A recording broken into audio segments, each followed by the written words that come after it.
So especially when you try and apply to Bitcoin now to real world uses, there does have to usually be some sort of center of trust, since a community is coming around to purchase goods and products from each other. Specifically, the closure of Silk Road has increased Bitcoin legitimacy directly after, and we saw that with the price and with mainstream media. But the underlying frame trust work, especially with that community, was damaged. I still feel, from what I see, it still is damaged. And also, Bitcoin's known for complex scam tactics. So how do these two groups mix? Izzy, let's start with you. So I understand Andreas' point earlier, but I will say that there are legitimate fraud and other issues that will keep policymakers, regulators, et cetera, up at night, and law enforcement. And those are issues that are going to have to be tackled by the community at large. And they're going to have to be tackled not by displaying the kind of trust that entrenched power needs to see, but by telling a narrative. And I remember a speaker on one of the previous panels talking about we're looking forward to the day when the invention of Bitcoin by a software developer 10 years ago won't be the first thing that's mentioned in every story.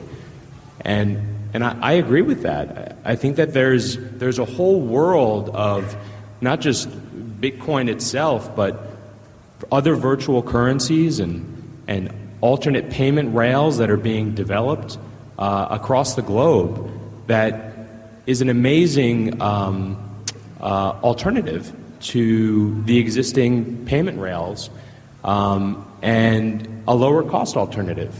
That's democratizing. That's good for people in the third world. That's good for everybody. But that narrative is not necessarily being told in Washington. There were a couple of hearings that you all, I'm sure, watched. Many of you probably watched. That's only the beginning. There will be more hearings, and there will be policy written, either by the regulators or by the legislators, that will affect this industry and this community, and getting out in front of it, explaining how this all works to people is important. Most people don't understand what a Bitcoin is. Most people don't understand how our existing payment systems work. You whether brought it's up Visa or MasterCard. They don't understand it. So you brought up an interesting point, and I feel a lot of people, especially with prominent people as yourself, we always want your opinion on how did the Senate hearings go? Where do you see that direction? What's 2014 looking like from that angle? And let's take Adam for All right. Okay. Well, maybe a little further. I don't want into to filibuster, but I will say, just very briefly, and then I'll pass it on to Robert, that I think that there will be more hearings. I think that the hearings that were held this past month were actually very positive. I couldn't imagine them having gone better, but one of the hearings had one senator sitting there the whole time, and the other had 4 or 5. So the level of participation is not particularly high right now, but it will be.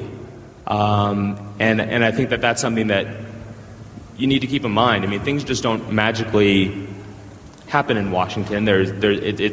Congress is a stimulus response organization.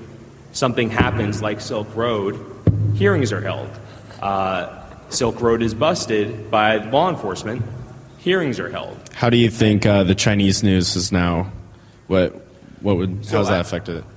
Well, let me actually. I'm going to stop talking. I'm going to pass it on over here. Yeah, I'll touch on the Senate hearings. Us at Second Market, we feel like we're pretty in tune with what's going on down in D.C. The tone from the beginning of the year to the end of the year has shifted, I think, and I think we all agree that it's gone from kind of a negative tone to more of a maybe not so positive, but maybe more, okay, let's learn how this can help us. I think that's the way that it's going, and I think that's the way that it'll continue to go. And to kind of touch on, I think it was FinCEN, the woman at FinCEN, I can't remember her name, but she had mentioned that still the U.S. dollar is still the best way to money launder. It's still the best way to operate in the black market or whatever you want to call it. Bitcoin, it's pseudo-anonymous. I think that we can all agree that there comes a point where it's going to exist, to touch on Silk Road. Something like that will exist in every currency, every denomination. It's unavoidable, but it's what can we do to get past that and to bring it to kind of more of a legitimate light. Very interesting. Just to add to that, I mean, you know, the problem here is the financial services are completely broken. I mean, we know that. We've labeled that. This is why we're here. This is why we're speaking. I just have a couple notes here, but regulation is a necessary friction. I mean, you know, obviously we're talking about that. And, you know, we need smart regulation that doesn't stifle innovation. You know, we need to really make sure that we maintain innovation without stifling it and then moving it into other markets, which is exactly what you guys are doing here. And again, there's no such thing as 100% anonymity with Bitcoin. We believe in privacy, not anonymity. So this is kind of where we're heading with that. And again, compliance is also a competitive advantage, and staying out of jail is also a competitive advantage, right? So, you know, if you do the compliance right, you'll reduce fraud, yada yada. It's a real. I mean, it doesn't need to be complicated. We're not reinventing the wheel. You know, we just need to kind of make sure that we're staying within that regulatory framework. If I can follow up on that. So one thing I've always had to deal with in my practice is new technologies run into old laws, and there are the entrepreneurs that will ignore it and run past. There are the entrepreneurs that have to run head on. And then there's this unanticipated hit. So it went from trying to get, I was representing what was the #1 firewall company in the United States in, God, I'm starting to sound old, 1997, and we couldn't get the products out. And, you know, the Department of State is the one, and you have to go through this rigmarole back then, and basically it was on the same technology list as nuclear equipment. And to try and explain that it's a firewall was a terribly complex thing to do. And the bureaucracy that was there was not, didn't have the facility to be able to keep up in real time or even respond to it in any kind of measurable way. And we would have lost the lead as individual entrepreneurs, as people trying to secure the internet, as people trying to make businesses and individuals safer, which is not government's objective. At the time, I actually came up with the crazy idea, wait a second, maybe I can just call somebody who is in the State Department. I ended up calling the two senators from California. One of them later wrote me he was too busy impeaching the president at the time, as I recall. Congresswoman. Two congresspeople in the right jurisdictions. But the congresswoman from Palo Alto ended up helping to explain, and we were able to move things forward, and ultimately the law changed. There was another time when Church of Scientology sort of proved by its litigation that state law could cause the ISPs and other internet providers to be liable on state law. Well, that would have shut down most of what we know of as the internet. I wouldn't shut it down. It would just move it abroad, and that's the real issue we should be talking about here. The Senate hearings were successful because they backed off for a tiny bit, and I'm so glad Tony Galippi was there to do a spectacular job in talking about jobs and votes and growth opportunities. But the truth is that if the U.S. cracks down and regulates Bitcoin, Bitcoin doesn't lose. The U.S. loses because all of the innovation and all of the jobs are going to go elsewhere. This is a new world we're living, and you can scream at the meteor and its trails, but if you're a dinosaur, you're going to get it.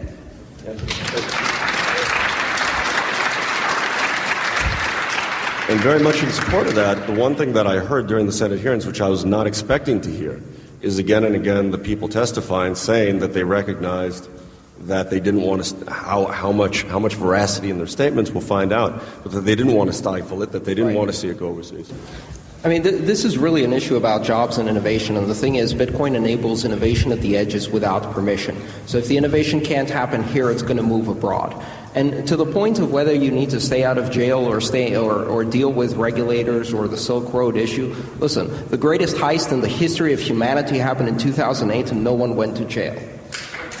And right now, we're dealing with regulators who are chasing out around Silk Road, which is like a gnat, while they could take the bus 40 blocks south and go to the corner of Water and Wall Street and find the real crooks who have complete immunity because they own the banks. Now, I'm not interested in discussing regulation from the perspective of people who are absolutely corrupt, completely bought off, and are operating in a system that's rigged from top to bottom. The whole point of Bitcoin is to be able to move outside of that system. Here, it's difficult to have that discussion, but trust me, the other 6 billion know exactly what we're talking about. Because for them, this is a matter of life and death. It's not about regulation. It's about corrupt and oppressive governments. So we're having this little side discussion in the U.S. about whether we should apply strange, antiquated laws. Guess what? Those laws are there to protect incumbents from competition. When is the last time one of these regulators protected consumers? I don't think that's a legitimate conversation. I don't think that's the way we should be looking at this. So since we've kind of touched on the now in sort of the past, and I think rolling out of that, let's start with Andreas again, is where do you see the future of these trust relationships, especially if the community did stay at its core values even more than it predictably looks like it will? Where do you see the next 5 years, 10 years? What's the end goal? Yeah. I think we've reached a point where Bitcoin is now global. It's got the attention of the world, and it's, at least from external forces, it's pretty much unstoppable. The only question is if we're going to fail from some kind of internal bug that disrupts Bitcoin. But guess what? They're going to be really surprised the next morning when we bootstrap another currency on the same platform, because Bitcoin isn't a currency. Bitcoin is a technology platform that allows a distributed asset ledger. It's one of the most astonishing inventions of the century, and it cannot be uninvented. And if they spoil this currency, we'll boot another one and another one after that. And I would suggest next one we put in strong anonymity and coin join in every transaction in every wallet by default, always on, can't turn it off. Because that's the kind of battle we're in right now. We made the mistake on the internet of not applying Tor from the very beginning, and now we've got the NSA like a parasite on the global brain sucking all the information up. We need to learn from that mistake, and we need to not repeat it. This is not just an issue for us, because at the same time that the NSA is studying the blockchain, and trust me, they are, we're going to have every oppressive government in the world tracking every dissident down, dragging them out of their houses, torturing and killing them because they made a transaction on the Bitcoin network. And for those people, this stuff is really damn important. So I'm interested in looking at how we can strengthen the core infrastructure of Bitcoin, enable strong anonymity, and then let the protocol alone and do all of the innovation in the layers above. We've already got a winning solution. It's worked perfectly fine. And I want to see as little done to it as possible from now on.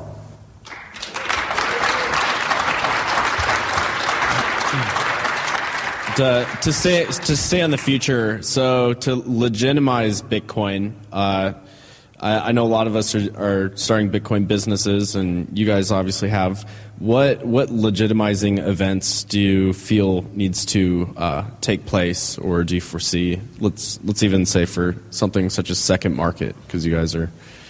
I think for the future, looking forward, basically, I think that for me and I think for second market, basically, my background's fixed income. I'm a fixed income trader, and I got into Bitcoin in January of this year. And basically, from my perspective, I think it's basically bridging the gap between traditional investors and kind of the new technology that we see as Bitcoin, or the innovation. And we've done that through the Bitcoin Investment Trust, the private fund that we had launched in September. I think that a gentleman had mentioned something about Fidelity and Fidelity allowing people to basically allow their clients to invest in Bitcoin. Well, that's not exactly correct. Basically, you have to be an accredited investor, accredited individual, and you can invest through your self-directed IRA through Fidelity, as we partnered with them to invest in the fund.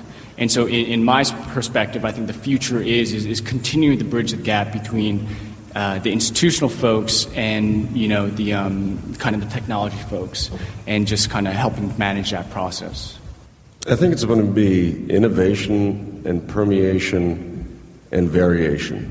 Sort of the applications of Bitcoin are a lot like a genetic algorithm. And right now what we're seeing is so many different people taking it and figuring out for themselves how to use it. Not just how to, create a new business around it, but how to use it. I remember one of the better stories I read was a PBS story about a farmer who found, and there's no reason this man should have stumbled upon Bitcoin, but it ended up solving, an American farmer, many of his issues with how he has to run his business. As more and more people get involved in it, more and more countries, more and more creations, more and more innovation happens in different directions, it permeates, and we begin to find the story about how it changes things for the better, and this is very true of the internet too, begins to far outweigh the stories of, you could lose your this, or somebody could be doing that, or this Ponzi over there.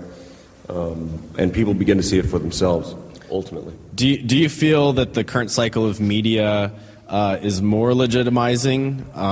Obviously, a lot of people feel any press is good press, but typically the technology is not reported on. The benefits aren't necessarily reported on. It's always price.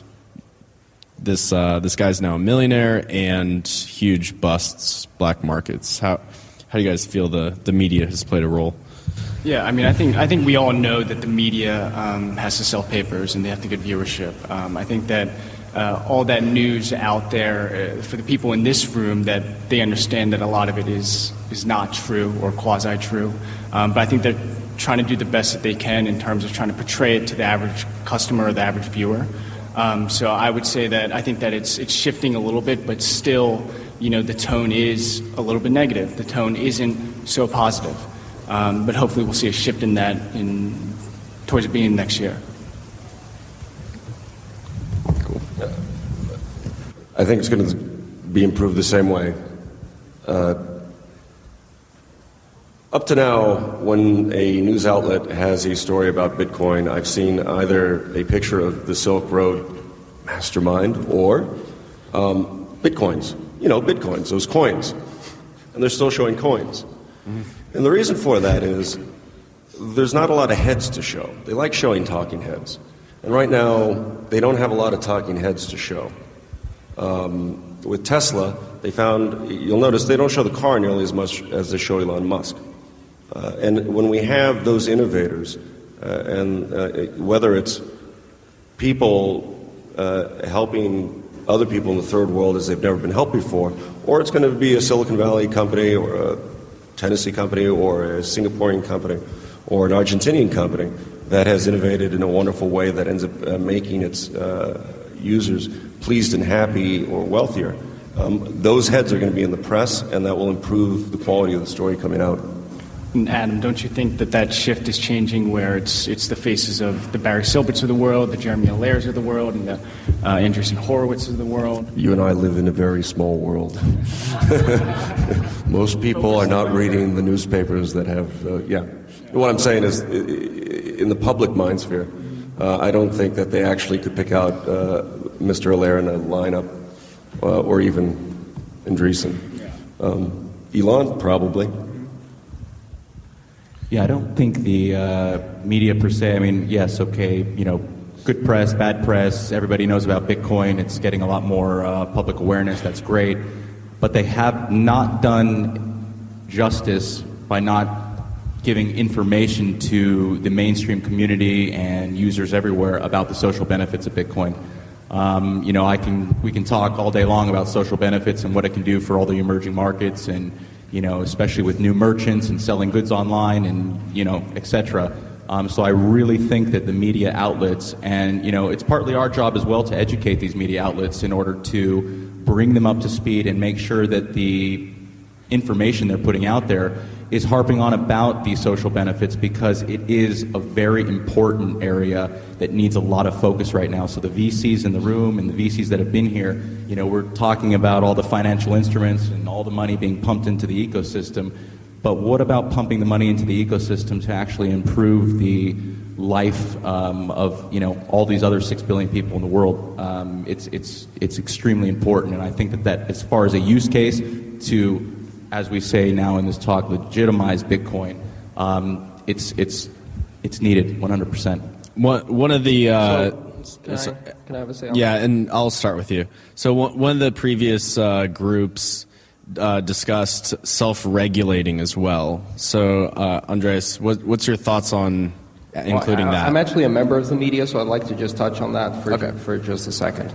I think there's an interesting possibility that Bitcoin enables the kind of microtransactions that can give a breath of life to a dying medium. Because right now, it's no coincidence that the corporate mainstream media are obsessing with trivialities and delegitimizing Bitcoin. They're on a mission. They're on a mission to maintain a status quo that allows them to continue to publish trivialities. So what's happening right now is not that the media is delegitimizing Bitcoin. The media is delegitimizing themselves.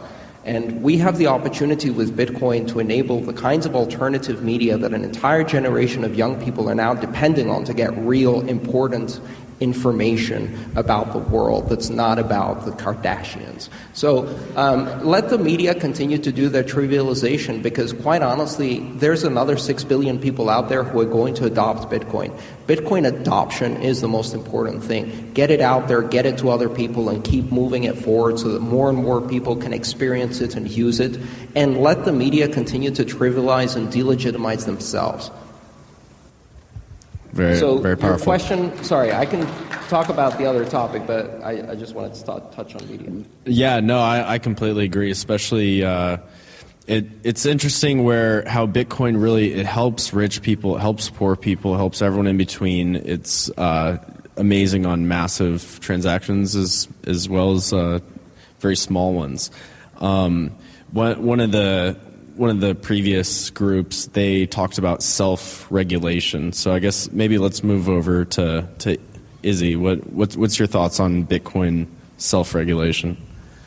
Well, look, I think that first of all, just on the media point, I mean, there's a level of bravado, I think, among some folks in this community that is warranted, because you all are innovating at a level that I don't think regular people understand, and so that's awesome. However, because they don't understand it, doesn't mean that you can just dismiss them. Because some of them are going to be regulating Bitcoin, whether we like it or not. Some of them are going to be making other policies that shut off avenues that Bitcoin should be able to travel down. I don't disagree with that. Let me just finish for a second. And I think that the better job this community does at educating both the mainstream media and the specialty media, as well as policymakers around the world, not just in Washington, the healthier, more open, and more vibrant the future for Bitcoin will be. As far as self-regulating organizations in particular, there are a number of them for lots of different industries. I don't know at what point the new one that was just announced today and some of the others in this industry, I don't know how far developed they are, but those could be very important in that education process. And I think that to the extent that resources and efforts can be made to develop principles, to develop kind of a guiding post for how this community works, wants to work, should work, that's important. and it's important to allay concerns by law enforcement, by regulators, by policymakers. So I think that I applaud the folks in the room who are looking into that, because I think it's a really important step for an industry that's growing. Can I briefly respond to that? Yeah. Just a second. So I think it's absolutely important to do the work of education, and that's been my main focus for the last 2 years. I think it's also important to highlight the broad diversity of opinion and personalities and look beyond sort of the English-speaking white male world that Bitcoin has been characterized as. We can all respond to sensationalist media stories by setting the record straight, by demanding corrections and retractions if necessary, and providing them the facts, and also regularly speaking to journalists to help them understand the interior technology of Bitcoin, but also explain the narrative of a system that can bring hope to millions and billions of people around the world. That narrative, rather than the Bitcoin as being a den of thieves, pornographers, and terrorists. It's really important to do that. But it's also important to do it from a perspective that's broader than simply the North American continent. I founded an organization called BitcoinPressCenter.org, and I'm just going to do my little quick pitch here, which is a way for people to find journalists who speak 24 different languages, experts from around the Bitcoin community from every other country except for North America. And that site is getting hundreds and hundreds of media requests. So I agree with you absolutely. We need to bring that message, and it's a message of hope, and it's an important narrative.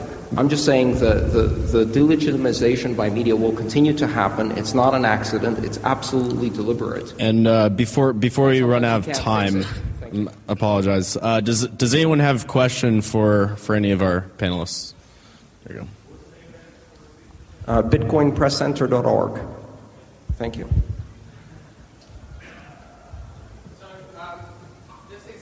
Here, one sec.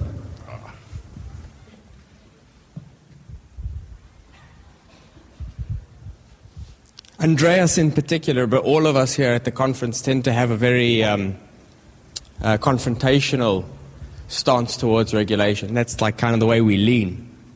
But I think there's another way we could look at this, which is how do we co-opt the same organizations that we are actually scared of. I mean, a lot of this is coming out of fear and anger. So the question is primarily to the people who have financial background, what are the services or what are the things that Bitcoin can do for the large financial organizations that are going to make them greedy enough to want to be part of the play? And also, let's try and keep the answers down to like a sentence or 2 sentences, concise. I'll do my best, but we don't work together, but I'd like to pitch what he's doing in a way. Because it's hard to say, but it answers the question perfectly. Ultimately, he's creating a fund, or his company's created a fund, that ultimately auto workers using their 401ks will be able to invest into Bitcoin as part of retirement planning.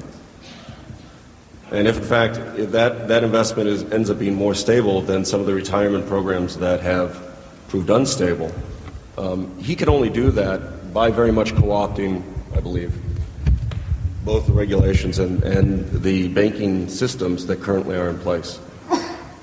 I don't think that's the only thing that can be done with Bitcoin. I don't think that it's, but I think it complements very much so. Campaign finance law, actually being able to donate to political campaigns with Bitcoin is going to be a very, very important milestone, because then you can co-opt them from the inside. The other one is talking to organizations like the Consumer Financial Protection Board, who actually have the best interests of consumers in mind, and persuading them why Bitcoin empowers consumers and allows them to protect their assets much more effectively. And also just comment on that, it'd be very interesting to have your political contributions also increase in value 4,000% that year, because they'll probably be a little more interested in it. But first off, I wanted to thank everybody for this panel. This was a really interesting panel. My question is very quick. Does China have the right to regulate Bitcoin?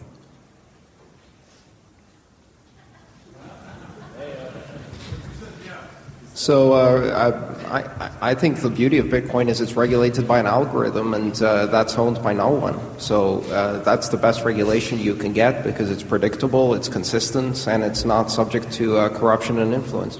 I do think the question, though, is you can obviously add layers on top of Bitcoin itself. Maybe, Izzy, would you have thoughts on what you asked? Yeah, I'd be happy to address that question in a second. I mean, do they have the authority? Well, they've given themselves the authority because they're a legitimate government, and they're going to do it. And I don't know that there's anything that folks can do about it other than pull out of China. And so that's an option. In terms of the layers of regulation, I mean, I think we all have talked about this throughout the entire conference. I mean, there are kind of three levels of regulation that we should be concerned about here.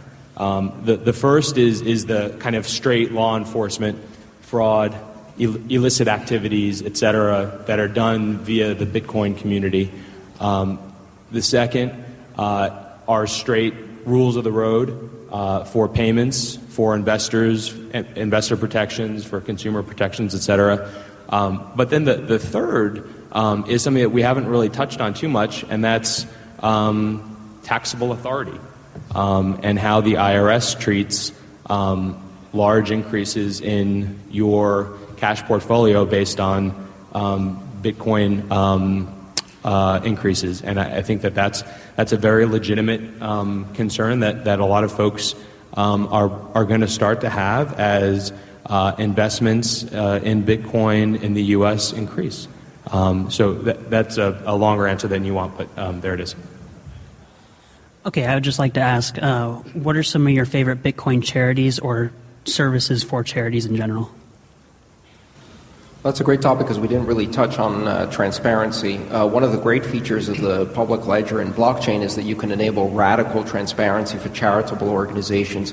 And that kind of policy is infectious because it will put pressure on organizations of public responsibility, including publicly listed companies, to implement radical transparency for their public accounting.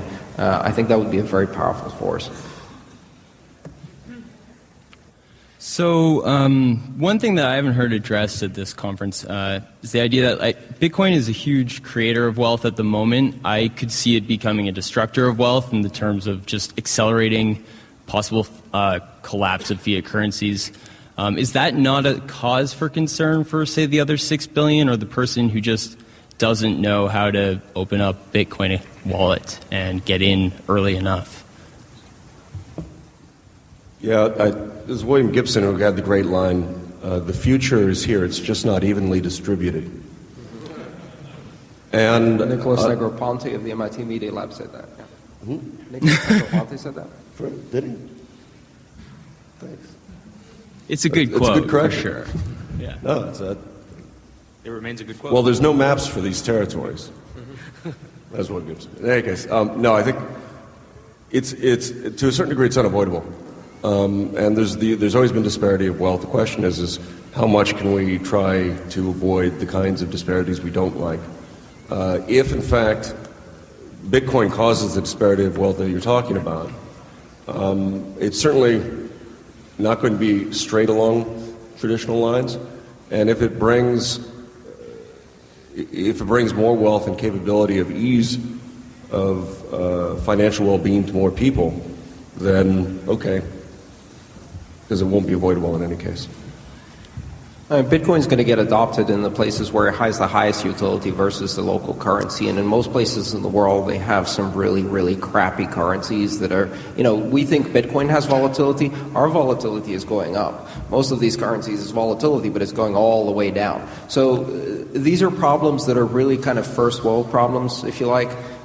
For many of the nations where Bitcoin may have a tremendous impact, the real question is, can we support it without electricity? Can we support it without continuous access to the blockchain? And we need to down-tech Bitcoin in order to make it accessible to more and more people. But for them, it has an impact, and quite honestly, their currencies are really much, much worse. Yeah, especially getting involved internationally with Bitcoin.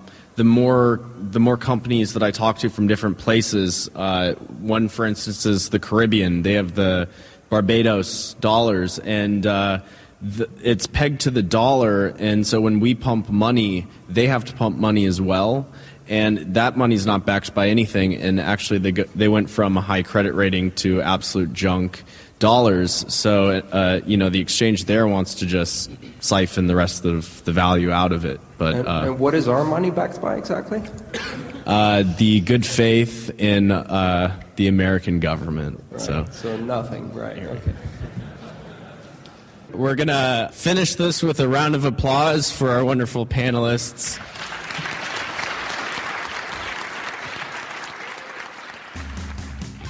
EasyDNS is the Swiss Army knife for your domain names, helping meet their customers' individual needs since 1998. EasyDNS has been an outspoken critic of SOPA and CISPA. EasyDNS was an early supporter of Bitcoin, and now they are proud to sponsor this show. Do business with a company that shares your values. Get a 13% discount when you pay with Bitcoin. Go to bitcoin.easydns.com and be sure to use discount code LTB.